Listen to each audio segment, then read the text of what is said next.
I've seen RV property hosting situations go bad with things as simple as dogs, unclear expectations, unclear pricing, or just overall not having clear property rules set. So I'm going to let you in on something that I learned the hard way. If you're going to rent out your land for RV parking, good hosting and preventing bad experiences starts before anyone ever arrives. So this video, we're going to go over how experienced hosts prevent bad situations. I'm going to go over some real experiences I've gone through with my hosts. I'm going to go through the few simple questions if you ask can prevent it, and I'm going to tell you some red flags to watch out for with renters. We had a host who thought that they were getting a small camper coming for a weekend stay, right? No, a large 40-footer shows up, and then it started causing problems for both host and renter. Now, this property technically did fit the RV, but maneuvering, backing in, the renter was frustrated almost immediately. So the tension started bad right from the beginning. And on top of that, so the listing for this property wasn't as clear as it should be. So the renter moves in, they're already frustrated. It was hard to get in. It's not what they were quite wanting. And then they expected a full fire pit and all of that just based off the listing, what it showed on there. But there wasn't truly a fire pit. So setting those expectations is very important. Now, one simple question would have prevented this one too. What size is your rig? So hosts need to put clearly on there that yes, we can fit a 40-foot RV, but we need to make it clear that this is what the road is coming in, that this is a back-in spot. And width of the spots really matters too. People have slide outs, and those slide outs, as you know, are pretty big now. So really just asking what is the size of your rig can set those expectations beforehand. So experienced hosts don't try to eliminate every possible issue. All they're trying to do is reduce the amount of surprises. So real life experience number 2. So I've seen things get awkward when you have multiple spaces on one property, with people having dogs, with privacy, even people worried about their own hookup connections being touched. It's amazing how just setting down a clear policy can prevent these situations.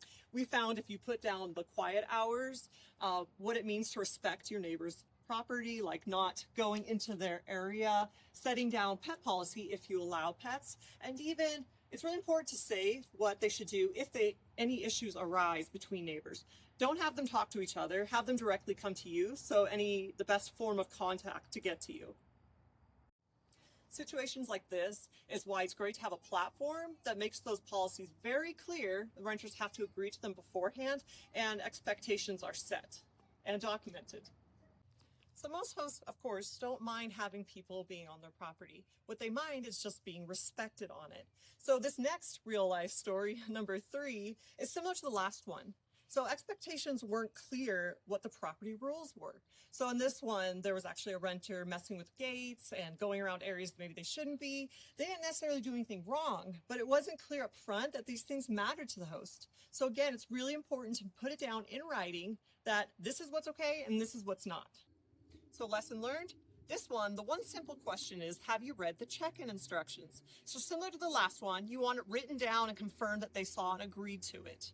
But this one, you would include maybe property maps, just basic instructions about the gates, or any etiquette that you would like them to follow on your property.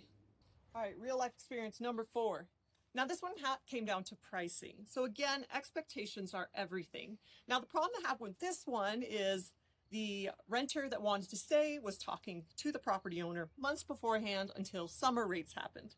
So again, just by setting those expectations up front, saying, hey, this is our rate right now. If you book it now, you get that. If you don't, summer rates are going to go up. So what's the one simple question you could do for this one? Well, it's not necessarily a question. This one's just being very upfront and giving that one simple answer that these are our rates, and then of course, sticking to that. So how do you nearly guarantee a smooth experience? You just need to do 3 things really well. 1, ask questions. Ask simple questions like, what size rig are you bringing? Are you traveling with pets? How many guests are staying? What hookups do you need? And how long do you plan to stay? Number 2, set expectations clearly. So property boundaries, any check-in instructions, any property rules, what's included, what isn't included. And 3, you want to keep good documentation. So they made the booking request, you have it confirmed that they agreed and want to stay there, that they read your policies, and that pricing was agreed upon. Again, this is a good time to use a platform because it saves all of that for you. Now, to handle all these, it doesn't matter what you use. If you want simplicity, I would use a platform. Of course, I'm going to tell you about Hookhub because that's why I built it. You have all those rules laid out. You have them actually signed, agreed. There's background checks. You make sure that you're safe and everybody is on the same page. But forget that. As long as you find something like that or similar, because you want to have all that documented and you want those expectations set clearly from the beginning, and you'll have a smooth experience. So in my experience, a lot of landowners think that RV hosting is going to be more stressful than it is. But as you can see, it really comes down to these 3 things. If you do those, you can prevent 90% of any issues happening. So low drama hosting, it usually starts long before the RVer ever pulls in. And I'm curious, what would be your biggest concern about hosting RVers on your property?